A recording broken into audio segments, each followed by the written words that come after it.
Y hay centenares de versículos que nos hablan acerca de la importancia de la oración. Y yo algo que les pediría que hicieran, no sé cuántos se van a animar a hacer esto, pero los que tienen tiempo libre o los que les interesa el tema, ¿por qué no buscan en la Biblia oraciones?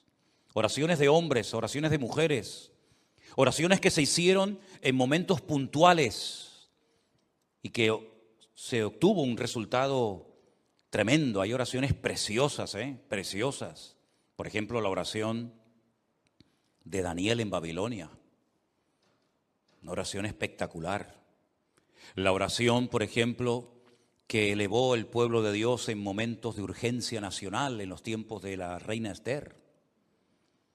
La oración que se elevó cuando Pedro estaba en la cárcel, ¿verdad? El día anterior habían matado a uno de los pastores de la iglesia, Santiago. La oración de Esdras, de Nehemías, oraciones realmente tremendas, de las cuales se puede aprender mucho también para orar cada vez con más efectividad. Y el Señor Jesucristo en el Sermón del Monte le dio una importancia tremenda a la oración, hasta el punto que Él nos enseñó una especie de oración modelo, que es el famoso Padre Nuestro, sobre la que podemos edificar nuestras oraciones personales, ¿verdad? ¿Qué decir de los salmos? Los salmos son muchas veces oraciones cantadas o simplemente oraciones que se elevaban en momentos de angustia, de desesperación, de persecución, de terror, de enfermedad.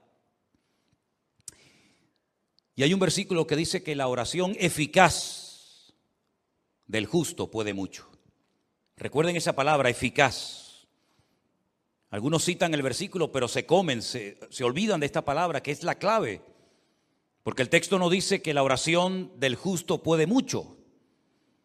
El texto dice, si lo queremos citar como dice la palabra, la oración eficaz del justo puede mucho.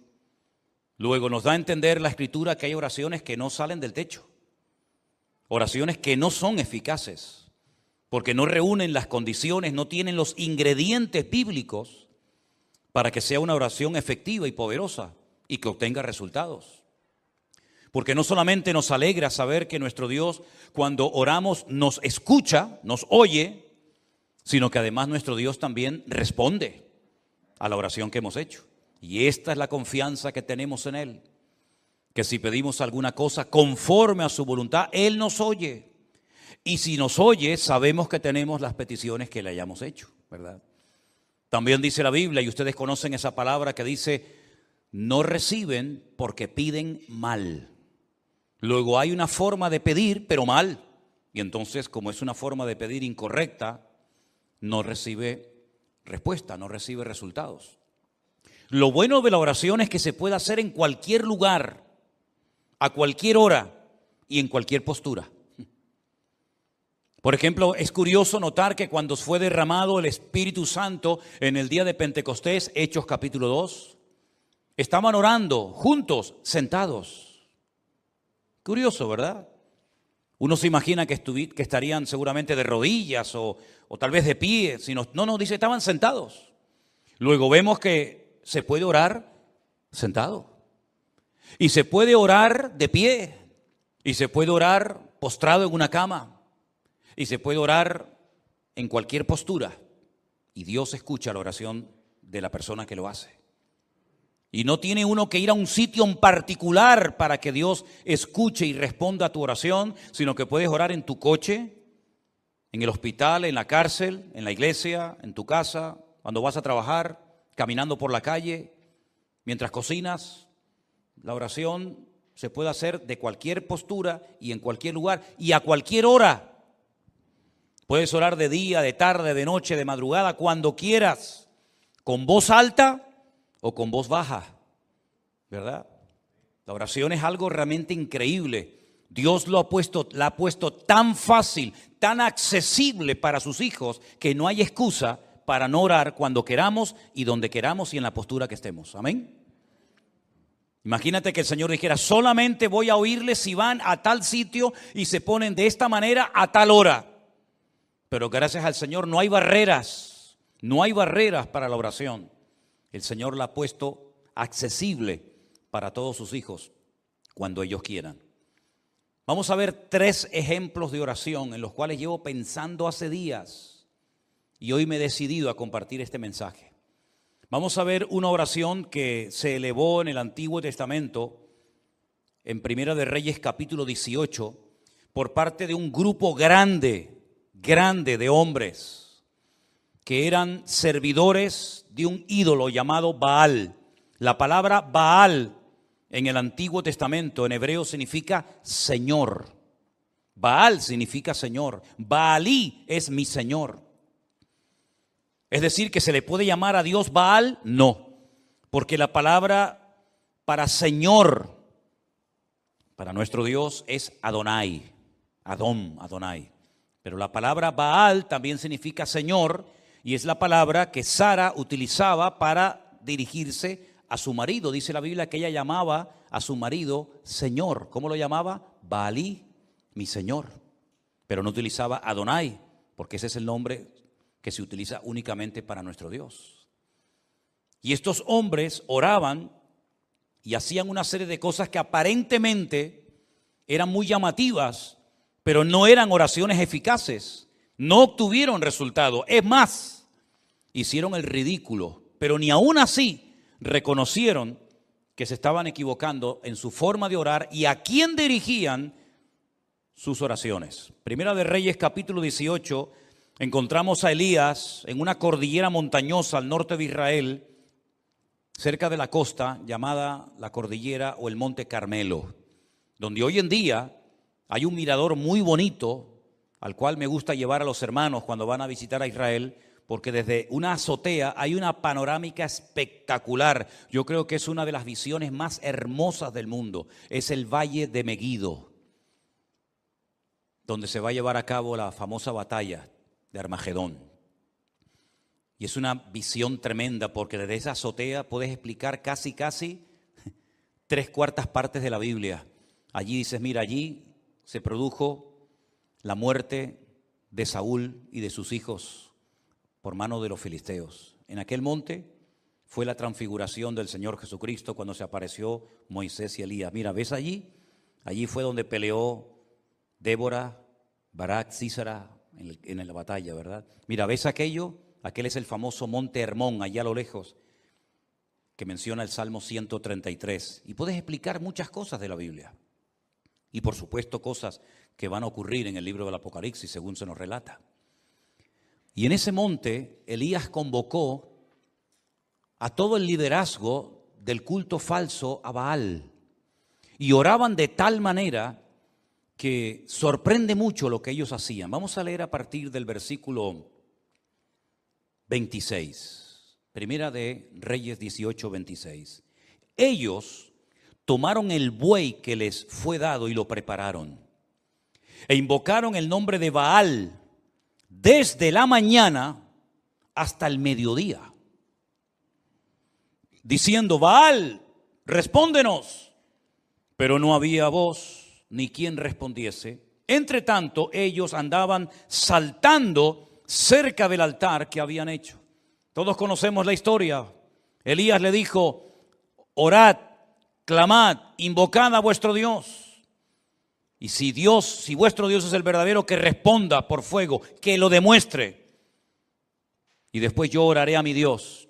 Y si Él responde por fuego, entonces mi Dios es el verdadero. Ellos creían, estaban sinceramente equivocados. Ellos creían que si invocaban, si gritaban a Baal, Baal respondería por fuego. Y de hecho lo hicieron. Ellos no dijeron, no vamos a jugar a esto, porque vamos a hacer el ridículo. Déjalo. No, ellos creían que Baal les respondería. No hay nada peor que una fe equivocada. No hay nada peor que una fe puesta donde no se tiene que haber puesto. Ellos clamaron desde la mañana hasta el mediodía, y aconteció que al mediodía, versículo 27, Elías se burlaba de ellos. Y les decía, gritad en alta voz, porque Dios quizá está meditando, o tiene algún trabajo, o va de camino, tal vez duerme y hay que despertarle. Qué sentido del humor tenía Elías, metiéndose, burlándose con ellos. Pero ellos seguían totalmente convencidos de que allí Baal respondería a su oración. Y entonces ellos clamaban a grandes voces, como si levantando el volumen su Dios los iba a escuchar más. Y se sajaban con cuchillos y con lancetas conforme a su costumbre, se hacían cortes, se abrían la piel hasta chorrear la sangre sobre ellos. Bueno, vamos a añadirle, ¿no?, a las danzas, vamos a añadirle gritos, vamos a añadirle sangre, a ver si de esa manera sacudimos el trono de Baal y responde. Pasó el mediodía y ellos siguieron gritando frenéticamente hasta la hora de ofrecerse el sacrificio, pero no hubo ninguna voz, ni quien respondiese, ni escuchase. ¿Qué les parece? Ellos estaban totalmente convencidos de que sus gritos, todo lo que hacían, iba a demostrar que el verdadero Dios en Israel era Baal. Pero se equivocaron rotundamente, hicieron el ridículo. Y ese día en aquella cordillera, cuando el Señor respondió a la breve oración, sencilla y corta oración de Elías, que se tarda muy poco en hacerla, Elías aprovechó la oportunidad, la ocasión para demostrarle al pueblo de Israel que el verdadero Dios era el Dios de Abraham, de Isaac y de Jacob. Y los degolló, a todos los degolló en aquel monte. Tremendo, ¿verdad? Dios respondió a la oración de su pueblo. Tenemos una oración muy breve, más que una oración, es como casi una especie de acción de gracias. Y es la que encontramos en el Evangelio de Juan capítulo 11. Cuando Jesús llega a la casa de Marta y de María y se las encuentra destrozadas porque su hermano Lázaro, el único hombre de la casa, ha muerto. Y el presente y el futuro de Marta y de María es terrible. Y no solamente porque tienen miedo, digamos, a su vida económica, sino que además, el Señor les ha fallado según ellas pensaban. Porque lo mandaron a llamar hacía días y no apareció. Ellas que se habían portado tan bien, que habían agasajado tan bien al maestro, que habían abierto su casa para que él comiera con sus discípulos y con toda la gente que siempre venía detrás del Señor. Y el único favor que le piden resulta que no se lo concede. Y cuando el Señor llega tarde desde el punto de vista de estas hermanas, le dicen: si hubieras estado aquí, nuestro hermano no habría muerto. Ya es tarde, ya no hay nada que hacer. Pero el Señor le dice: el que cree en mí, aunque esté muerto, vivirá. Porque yo soy la resurrección y la vida. Y tu hermano resucitará. Cuando llegan al cementerio, el Señor dice en el verso 39, quitad la piedra. Quitad la piedra. Marta, la hermana del que había muerto, le dijo: Señor, hiede ya, porque es de 4 días. Jesús le dijo: ¿no te he dicho que si crees verás la gloria de Dios? Entonces quitaron la piedra donde había sido puesto el muerto, y Jesús, alzando los ojos a lo alto, dijo: ¿cuánto se tarda en repetir, en hacer esta oración? Padre, gracias te doy por haberme oído. Nada. Aquellos estuvieron gritando desde la mañana hasta el mediodía. Hicieron el ridículo. Jesús dice: Padre, gracias te doy por haberme oído. Yo sabía que siempre me oyes, lo sabía, pero lo dije por causa de la multitud que está alrededor, para que crean que tú me has enviado. Y habiendo dicho esto, clamó a gran voz y dijo: Lázaro, sal fuera. Y el que había muerto salió atadas las manos y los pies con vendas y el rostro envuelto en un sudario. Y Jesús dijo: desatadle y dejadle ir. Sin espavientos, sin show, sin crear un espectáculo que podía haberlo hecho, de la forma más sencilla, simplemente dando gracias al Padre, un muerto que hacía 4 días que estaba allí dentro metido, salió caminando, saltando por su propio pie. Algo tienen estas 2 oraciones que hemos visto, que es lo que podríamos llamar o clasificar como oraciones eficaces. Los otros no obtuvieron resultados. Los otros perdieron el tiempo. Elías con una breve oración y Jesús simplemente dando gracias obtuvo más que 450 hombres haciéndose daño, gritando como locos y haciendo un espectáculo que fue un auténtico ridículo y que no sirvió absolutamente para nada. Pero una de las oraciones que más me ha llamado a mí la atención es la que hace una mujer. Una mujer que lo lleva pasando muy mal hace años. Y yo he estado esta semana leyendo y estudiando palabra por palabra. Lo he leído en español, lo he leído en hebreo. He consultado 4, 5, 6 o 7 versiones diferentes. Y he disfrutado muchísimo de la oración de Ana en 1 Samuel capítulo 1. Vamos a leer esta historia, por favor. 1 Samuel capítulo 1, verso 1 dice que había un hombre, un varón de Ramataim de Sofín, en el monte de Efraín, que se llamaba Elcana. Era hijo de Jeroboam, de Eliú, de Tohu, de Suf, Efrateo. Él menciona a todos sus antepasados. Y este hombre tenía 2 mujeres. Y la primera pregunta que surge es, ¿cómo es posible que un creyente ya a estas alturas de la vida, sabiendo lo que la Torá enseñaba y sabiendo que Dios creó a un hombre para una mujer y a una mujer para un hombre, cómo es posible que a estas alturas de la historia de Israel todavía haya personas que tengan varias esposas, en este caso 2? La poligamia en aquellos tiempos estaba muy arraigada a las culturas. Era muy normal que un hombre tuviera varias mujeres. Incluso Elcana, que era un adorador del Dios vivo y verdadero, no se conformaba con una, sino con 2. Luego también tenía 2 suegras, no solamente 2 esposas. El nombre de una era Ana y el nombre de la otra Penina. Y Penina tenía hijos, mas Ana no los tenía.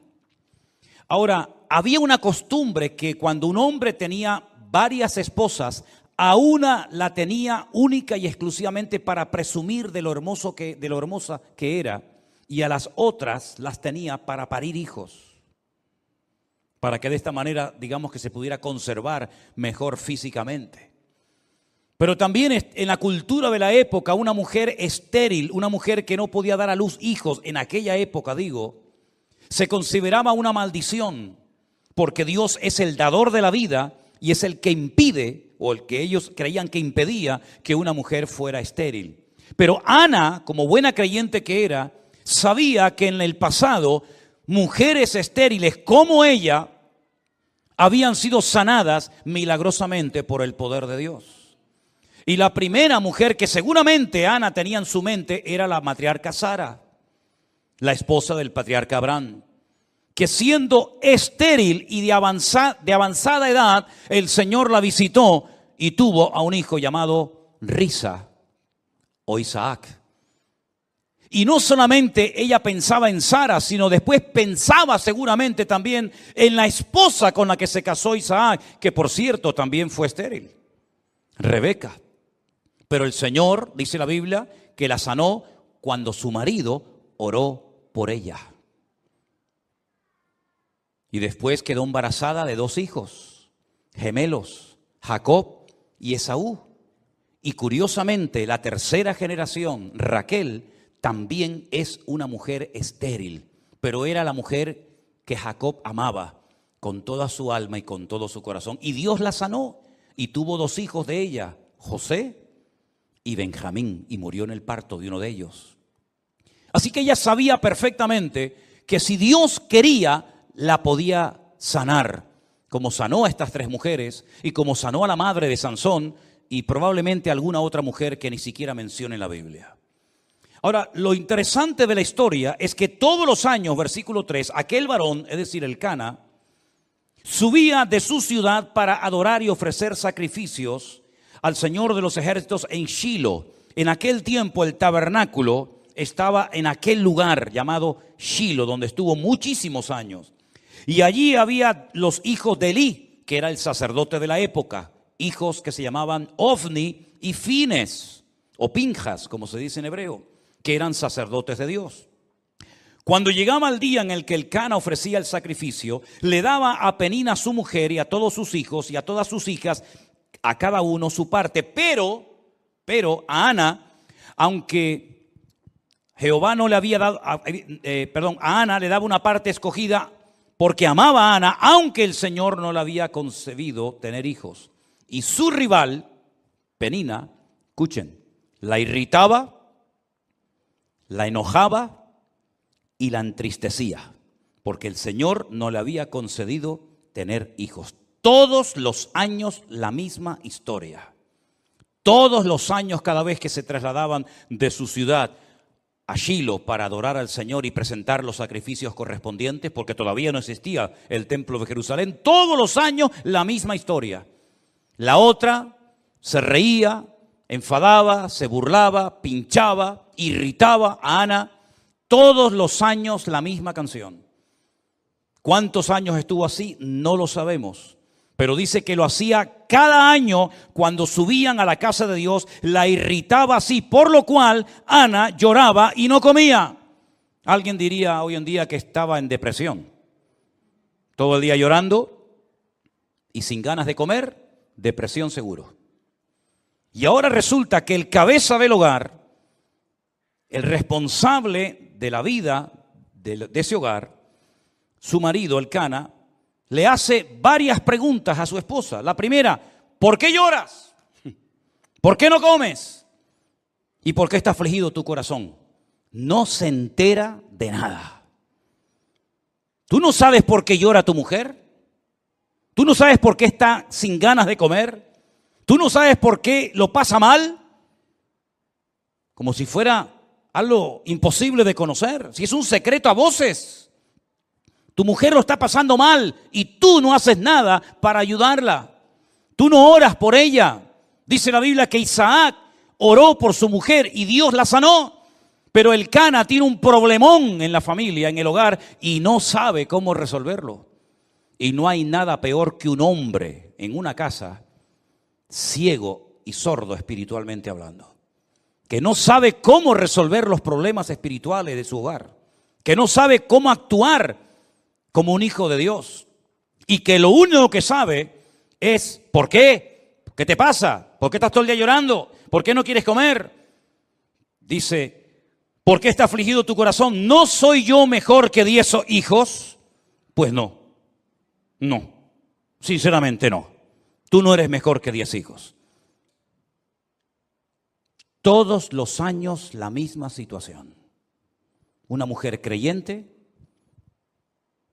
que lo está pasando mal, que tiene un marido que es un cero a la izquierda, que no se entera de nada y que encima venga a preguntar y venga a preguntar y venga a preguntar, pero no hace absolutamente nada para cambiar la situación. Pero el verso 9, algo pasó en la vida de esta mujer que lo cambió todo. Dice, se levantó Ana. Dijo, basta, ya no aguanto más. Voy a salir de mi círculo vicioso, de lloriqueo, de lamento, de enfado, de desánimo. Y dijo, basta, me levanto y voy a hacer lo que tengo que hacer hace muchos años. Se levantó después que hubo comido y bebido en Silo. Y mientras el sacerdote Elí estaba sentado en una silla junto a un pilar del templo del Señor, ella con amargura de alma oró al Señor y lloró abundantemente. ¿Cuántos dicen amén? Está mal, lo está pasando mal, pero ha dicho basta. ¿No dice la Biblia, ya es hora de levantarnos del sueño? ¿Sí o no? Levántate tú que duermes y te alumbrará Cristo. Todos los años lo mismo, la otra pinchándote, burlándose de ti, riéndose de ti, haciéndote la burla, pasándolo mal. Y cuando llegas a tu casa, después de haber llorado, después de no haber comido, tienes que esperar otra vez la misma canción el próximo año. ¿Y cuántos creyentes, por no rebelarse contra su actitud o contra su situación o su círculo vicioso, llevan años arrastrando una pena una atadura espiritual, o llámalo como quieras, y la situación no cambia, siempre lo mismo, siempre lo mismo. Cuando no lloras, no comes. Cuando no comes, no lloras. Y cuando lloras, no quieres vivir. Y cuando no quieres vivir, y es algo que te tiene como atrapado, te tiene como un esclavo. Reconoces tu necesidad, eres una persona creyente, lees la palabra de Dios, vienes a la iglesia, pero siempre estás con lo mismo. Y Ana dice que se levantó, y ese se levantó indica, basta ya, estoy harta de esto. No voy a seguir toda la vida llorando y lamentándome porque no he sacado nada y se me está yendo la vida. Y lo que yo quiero es que Dios tenga misericordia de mí y me ayude, porque con mi marido no se puede contar para nada, y con el sacerdote Elí menos todavía. Aquí el único que me puede ayudar y levantarme y cambiar la vida es mi Dios. Y a Él voy a clamar, y a Él voy a orar, y voy a deshogarme delante del Señor. Y si Dios no me responde, pues por lo menos lo intenté. La historia sigue diciéndonos que hizo un voto. Hizo un voto, una promesa. Le dijo a Dios, Dios de los ejércitos, si tú te dignares mirar a la aflicción de tu sierva, y te acordares de mí, y no te olvidares de tu sierva, sino que me dieres un hijo varón, yo lo dedicaré al Señor todos los días de su vida y no pasará navaja sobre su cabeza. Ese era un voto de nazareo, una persona consagrada solamente para el Señor.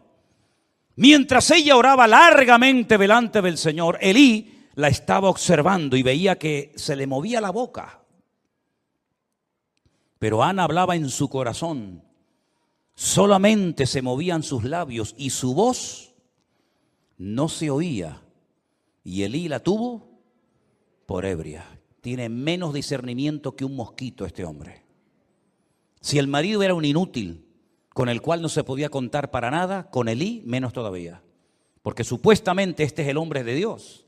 Supuestamente este es el sacerdote. Supuestamente este es el varón de Dios que está ahí para ayudar a la gente. Peor todavía. Piensa que está ebria. Piensa que está borracha. No grita frenéticamente como aquellos en el Monte Carmelo. No está haciendo allí un show y un espectáculo que no sirvió para nada, sino que está orando una oración poderosa, pero que nadie oyó. Porque dice que movía su boca, pero donde ella hablaba era con su corazón delante del Señor. Luego aquí hay un secreto, que no hay que pegar voces para que Dios te oiga. Porque Dios no está sordo. A los sordos hay que hablarle fuerte, porque si no los pobrecitos no te oyen. Pero a nuestro Dios no le grites, porque a Dios no se le grita. A Dios se le habla con respeto.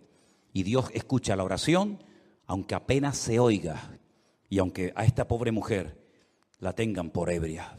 Entonces ella le dijo, versículo 14, entonces le dijo Elí, ¿hasta cuándo estarás ebria? Digiere tu vino. Y Ana le respondió diciendo, no, Señor mío, yo soy una mujer atribulada de espíritu. Fíjate en la condición que está orando, está amargada, está atribulada, está hecha polvo, está depresiva, está amargada, está mal, pero ora. Que nada te impida orar al Señor, que tu pena, tu tragedia, tu dolor, tu herida, que no te impidan elevar tu oración a Dios. Porque desde la angustia invoqué al Eterno y el Eterno me respondió, dice la Biblia. Aleluya. Dice, no he bebido vino ni sidra, sino que he derramado mi alma delante del Señor. ¿Cuántos dicen amén? Gloria a Dios. Ahí está la clave. Ahí está el secreto. Derramó su alma delante del Señor. No tengas a tu sierva por una mujer impía, porque por la multitud de mis congojas y de mi aflicción he hablado hasta ahora. Ahora, a mí me llamó la atención el término que ella utiliza. Miren que he leído versiones, y en ninguna versión, por lo menos en español, dice o se traduce lo que dice en el texto hebreo. Aquí dice, no tengas a tu sierva por una mujer impía. En otras versiones he leído por mujer mala, en otras versiones mujer pecadora, en otras mujer perversa, pero en ninguna se ha traducido lo que dice en el texto original, que dice, no tengas a tu sierva por una bat Belial. La palabra bat en hebreo significa hija. Y Belial es un nombre que recibe Satanás. en la Biblia. ¿Dónde lo encontramos en el Nuevo Testamento? No os unáis en yugo desigual, porque ¿qué comunión tiene la luz con las tinieblas? ¿O qué comunión tiene Cristo con Belial, con Satanás? Ella está diciendo, yo no soy una hija de Satanás. Aquí lo han traducido por mujer impía, pero realmente dice, yo no soy una hija de Satanás. Y entonces él le responde, ve en paz, y el Dios de Israel te otorgue la petición que has hecho. Aquí hay algo muy interesante que tengo que parar un momentito para explicarlo. Ella dice, yo no soy una Bat Belial, yo no soy una hija de Satanás. Pero pasen la página y en el capítulo 3, capítulo 2, versículo 12, 2, versículo 12, los hijos de Elí eran hombres impíos. Benei Belial. Tus hijos sí que son hijos de Satanás, pero yo no soy una hija de Satanás. Aquí le manda un mensaje subliminal al sacerdote diciendo, tú a mí me confundes, tú a mí me tomas por una hija de Satanás. Los hijos de Satanás son tus hijos, que lo dice aquí en el capítulo 2, versículo 12. Los hijos de Elí eran hijos de Satanás y no tenían conocimiento del Señor. Me impactó mucho, por lo menos a mí, mientras estudiaba y preparaba este mensaje para el día de hoy. En el peor momento de la historia de Israel, cuando hay una corrupción moral y espiritual sin precedentes, esta mujer se pone en pie y dice basta. Cuando el sacerdocio es un desastre, incluso dice la Biblia que había en aquella época, en aquella generación, falta de conocimiento del Señor y escaseaba la palabra, dice otro texto. En aquel tiempo de bancarrota espiritual, de crisis nacional, se levanta esta mujer y dice basta, y se pone a orar y clama delante de Dios y cambia el rumbo de la historia de su país. Porque algo que Dios ha hecho a lo largo de la historia es en el peor momento político, económico y espiritual de un pueblo, es cuando Dios levanta a un Salvador, a alguien para que marque una diferencia y le indique al pueblo de Dios por dónde tiene que ir y por dónde no tiene que ir. Lo hizo en Egipto. Dios levantó a un preso, a un esclavo llamado José, un hombre que ni sus hermanos carnales querían, de hecho lo querían matar, y milagrosamente fue protegido por el Señor en el peor momento de la historia, cuando no hay esperanza, cuando hay sequía, cuando hay miseria, cuando hay hambre, cuando no hay posibilidad alguna. Dios levanta en medio de la crisis mundial a un hombre llamado José, que gracias a él millones de personas en aquella época salvaron su vida de la muerte. En el peor momento, cuando Jerusalén estaba siendo sitiada por las tropas enemigas del rey Nabucodonosor, cuando los reyes eran corruptos, cuando el templo era una cueva de ladrones, cuando no había palabra de Dios, cuando había falsas profecías, cuando había manipulación de la palabra, cuando venían y enseñaban palabra que no era inspirada por Dios, creando una falsa expectativa en el pueblo, Dios levantó a un profeta llamado Jeremías que le dijo al pueblo durante 40 largos años lo que tenían que hacer y lo que no tenían que hacer. Dios levantó un hombre de Dios tremendo en medio de la peor corrupción moral y espiritual y en medio de la peor tragedia que jamás había vivido Israel hasta entonces, como fue la destrucción del templo de Jerusalén, siendo llevados cautivos a Babilonia. Allí Dios levanta a un hombre llamado Daniel que le dice al pueblo lo que tienen que hacer y lo que no tienen que hacer. Cuando el peor imperio de toda la historia de la humanidad, un imperio corrupto, sin piedad, sin misericordia, que mataba a la gente por cualquier cosa, el imperio romano, cuando el pueblo de Israel estaba con la soga al cuello, oprimido, pagando tributos que era imposible poder pagarlos, Dios levantó un Salvador que fue nuestro Señor Jesucristo en medio de la peor crisis histórica y política y espiritual de la historia de la humanidad. Y por eso el anticristo, imitando lo que Dios ha hecho, en el peor momento de la historia de las naciones, cuando todo esté destrozado, sin esperanza, sin solución, cuando el dinero no valga nada, cuando una barra de pan costará el sueldo de todo un día de trabajo, es cuando se levantará el famoso anticristo para ofrecerle al mundo paz y seguridad. ¿Qué te parece? Es en los peores momentos de la historia, cuando escasea la palabra, cuando hay corrupción en el liderazgo, cuando hay falta de palabra, cuando hay manipulación de las escrituras, cuando hay abuso de poder, cuando es un tiempo de bancarrota y de crisis espiritual. Dios siempre levanta a alguien para que marque una diferencia y le diga al pueblo: no es por ahí, no es esa forma, no es esa palabra, sino es por este sendero. Y Dios siempre levantará a alguien para que indique lo que tenemos que hacer en tiempos de crisis y tiempos de necesidad. ¿Cuántos dicen amén? Gloria a Dios por Ana, que se levantó y dijo: basta.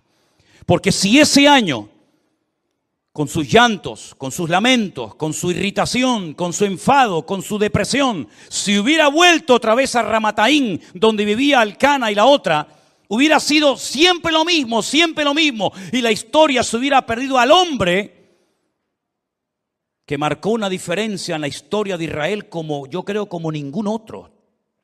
Porque es verdad que Samuel no hizo los grandes milagros de aquellos profetas como Elías y Eliseo. Nunca hizo flotar hachas que se habían hundido en el río y las hacía flotar como si fueran corcho. Nunca resucitó muertos ni limpió leprosos, como por ejemplo en el río Jordán fue sanado de la lepra de Naamán.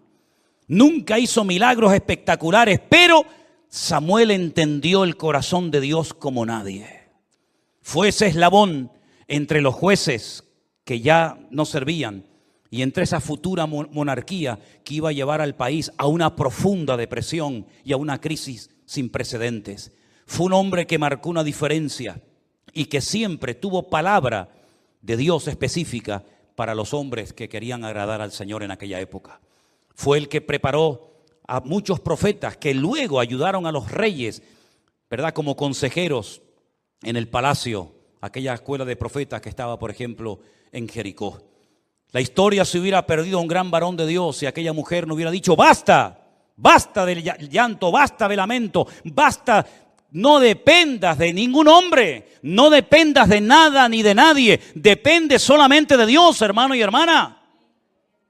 Mientras dependas de alguien, eres esclavo de ese alguien. Pablo dijo, o mejor dicho, el Señor dijo a través de la pluma de Pablo: cuando alguien es vencido por alguien, se hace esclavo de ese alguien. Y no te olvides nunca que el que paga, manda. Y a nosotros quien nos paga y quien nos sustenta es el Señor, es mi pastor y nada me faltará. Le dije a los pastores en Milán: si ustedes tienen miedo a hablar claramente la palabra de Dios en vuestros púlpitos, por miedo a que se marche la gente y perdáis vuestro sueldo, vosotros no servís para estar en el ministerio. A este nivel de mensaje les estuve predicando a los pastores el otro día. No sé si alguna vez me volverán a invitar, pero me da exactamente igual. Mientras dependamos de algo o de alguien, cuando ese algo o alguien nos falle, nuestra vida será un desastre. ¿Cuántos años dependió Ana de Elcana? Le solucionó los problemas reales Elcana a su mujer Ana. Lo único que le daba era, bueno, de vez en cuando le tiraba un hueso, ¿no? Dice que de vez en cuando le daba una parte escogida. Toma, Ana, para que te conformes, un poquito ahí de comida.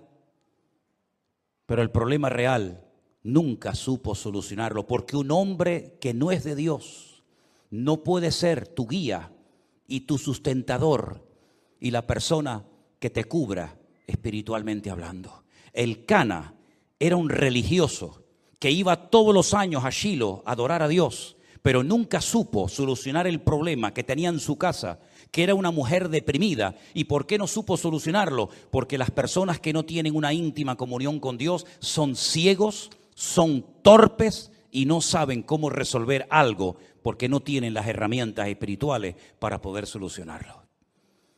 Ella dijo: yo no voy a depender de mi marido, yo no voy a depender del sacerdote Elí, ni de sus hijos que son un desastre. Yo voy a clamar a mi Dios. Y clamó de una forma tan diferente, clamó de una forma tan profunda que no tenía fuerzas ni para abrir la boca. Pero el Señor oyó su clamor y al año siguiente Ana tuvo a un gran gigante de la fe llamado Shemuel, que significa aquel que oye o que fue oído por nuestro Dios. ¿Cuántos dicen amén? No sé cuál es tu necesidad, no sé cómo es la situación espiritual de tu hogar, pero lo que sí sé es que el Dios que oyó el clamor de Ana es nuestro Dios. Y cuando estés en crisis, cuando estés en necesidad y en angustia, hagamos lo que nos dijo el Señor Jesucristo. Entra en tu aposento, cierra la puerta y tu Padre que te ve en lo secreto te recompensará en público. Eso fue lo que hizo Ana. El marido hacía todo para que la gente lo viera. El cordero, la cabra, el buey, el sacrificio, siempre era todo a la vista de los demás. Pero esta mujer descubrió el secreto de estar en intimidad con Dios, en la privacidad con Dios. Nadie oyó su oración. Es más, aquel que tenía que apoyarla espiritualmente hablando, la tuvo por ebria. Y le tiene que dar una explicación ella al sacerdote, en vez del sacerdote ministrarle a ella. Pero es que así era aquella época. Falta de conocimiento.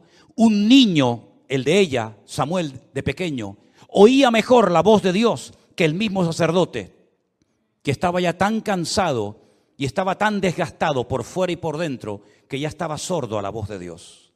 Estamos viviendo en una época de crisis moral, espiritual, de abusos o de abuso de poder. Pero queridos hermanos, en medio de esta tormenta en la cual estamos viviendo, Dios quiere levantar a su iglesia. Dios quiere levantar a su pueblo para que este mundo sepa que hay esperanza cuando clamamos con toda nuestra alma y con todo nuestro corazón a nuestro Dios. Si ustedes observan y analizan la historia de la iglesia en su conjunto, en las últimas décadas, los últimos 30 o 40 años, prácticamente hoy en día, de aquellos grandes evangelistas, de aquellos grandes y famosas estrellas del evangelio, no queda en pie ni uno. Y es que estamos viviendo en una época en la que Dios a quien quiere levantar es a su iglesia. Y que su iglesia a su vez levante su nombre ante la presencia del Señor. Ese es el objetivo que tiene que tener el Señor con nosotros. Encontrar Anas, encontrar hombres y mujeres que sepan clamar. Y ya les he dicho que para clamar a Dios no hace falta hacer show, ni espectáculo, ni levantar la voz a grito como si Dios fuera sordo, sino simplemente, como dice aquí, estoy derramando mi alma delante del Señor, estoy desahogándome en la presencia de mi Dios. Y aunque tú no me entiendas, aunque mi marido no me haga caso, aunque tú te rías de mí, aunque creas que estoy borracha, aunque la otra se meta conmigo, me da igual. Ella salió de su círculo vicioso y puso su mirada única y exclusivamente en Dios. Y dice la Biblia: si habéis resucitado con Cristo, poned la mira en las cosas de arriba, no en las de la tierra, porque allí es donde está la respuesta a todas nuestras necesidades y peticiones en el nombre del Señor. ¿Cuántos dicen amén? Cierra tus ojos en esta noche ahí donde estás, mi querido hermano. Es tiempo de levantarnos y actuar. Es tiempo de rebelarnos en contra de toda opresión diabólica. Es tiempo de cambios. Es tiempo de que la iglesia se levante como el gigante de Dios en la tierra y haga retroceder a las mentiras que el diablo ha esparcido por las naciones de la tierra. Es tiempo de que le permitamos al Señor a través de nuestras oraciones resolver los problemas y las dificultades del mundo. Porque la iglesia ha sido llamada para ser sal y para hacer luz. Y cuando la sal se desvanece y cuando la luz se apaga, el mundo va a la deriva, al caos, a la anarquía total y absoluta. Pero recuerda siempre que en los peores momentos de la historia Dios siempre tuvo ahí a un Abraham, a un Moisés, a un José, a un David. Recuerda siempre que en lo peor, Dios tenía un Noé a través del cual se salvó la humanidad. Y recuerda que en los últimos tiempos la maldad se va a multiplicar, el pecado va a ir como caballo desbocado, pero en medio de ese caos y de ese desorden, el Señor va a levantar a su pueblo, a su remanente, a los que se dejen tratar y cambiar por Dios. Pídele al Señor que te levante para su honra y su gloria. Pídele al Señor que en esta generación perversa y maligna en la cual nos ha tocado vivir, podamos, con la ayuda de nuestro Dios,